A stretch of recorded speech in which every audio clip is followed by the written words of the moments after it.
ASUS has just taken the wraps off its new flagship phones at a global launch event in Taipei, revealing a bunch of new models with solid specs and some neat photographic tricks. Hit that subscribe button to keep up to date with everything we do, and get ready for a first look at the ASUS ZenFone 4.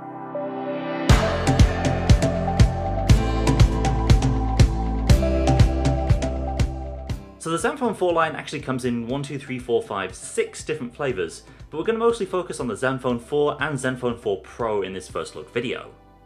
Both of these phones feature attractive metal and glass designs. On the surface, a fairly standard look for mid to high-end phones in 2017, but ASUS spices things up a bit with its trademark concentric circle design around the back, which adds a bit of flair. The 2.5D glass blends into the aluminium frame, and both phones feel solid and well built. The overall look and feel of both phones is very similar though. The only real differences are the ever so slight extra heft of the ZenFone 4 Pro, and the fact that that phone's camera has a very slight lens bump. The ZenFone 4 Pro also has a slightly glossy finish to its metal trim for whatever that's worth.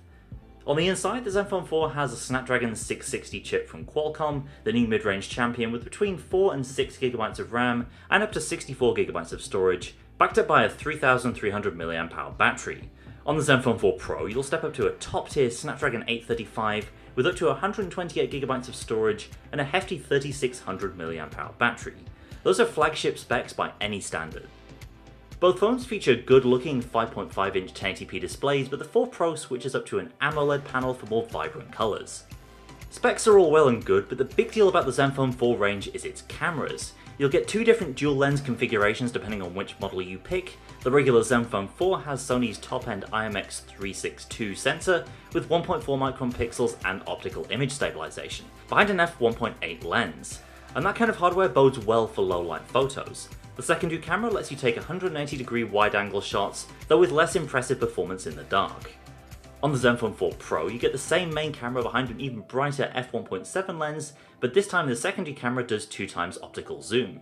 Again, the secondary camera isn't as good as the main camera in low light, a common thing for dual lens phones. And while telephoto shots are fun, the bottom line here is that ASUS has a potentially great main camera in both ZenFone 4 variants. These are cameras that might well go toe-to-toe with the very best out there thanks to great optics and solid processing. ASUS's new phones run Android 7.1.1, near enough the latest version of the OS right this second, but remember Android 8.0 is just around the corner. The company has gone a little over the top with software customization in the past, but the new Zen UI 4 actually pares back most of this stuff.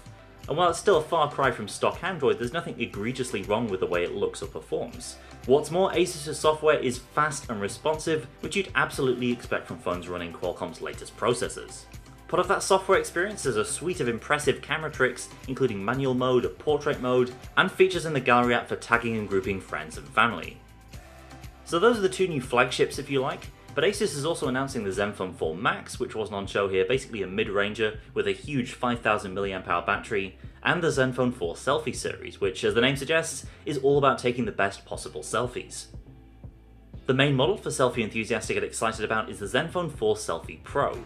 This puts its best camera sensor, the IMX362 again, with that f1.8 lens around the front, along with LED flash on the front, and a secondary wide-angle camera for fitting in a more panoramic view.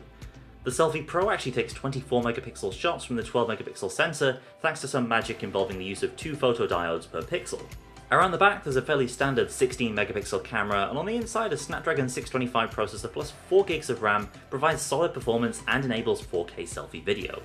Though once again you'll view these on a 5.5-inch 1080p screen. Meanwhile, the regular ZenFone 4 Selfi pares back some of the specs, and the physical hardware also feels a bit less premium, though you're still dealing with a metal unibody here.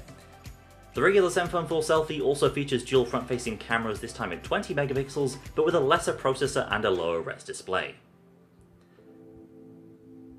So that's our very first look at some promising new phones from ASUS. You'll find more, including late-breaking release date and price information at androidcentral.com. In the meantime, thanks for watching, and I'll see you next time.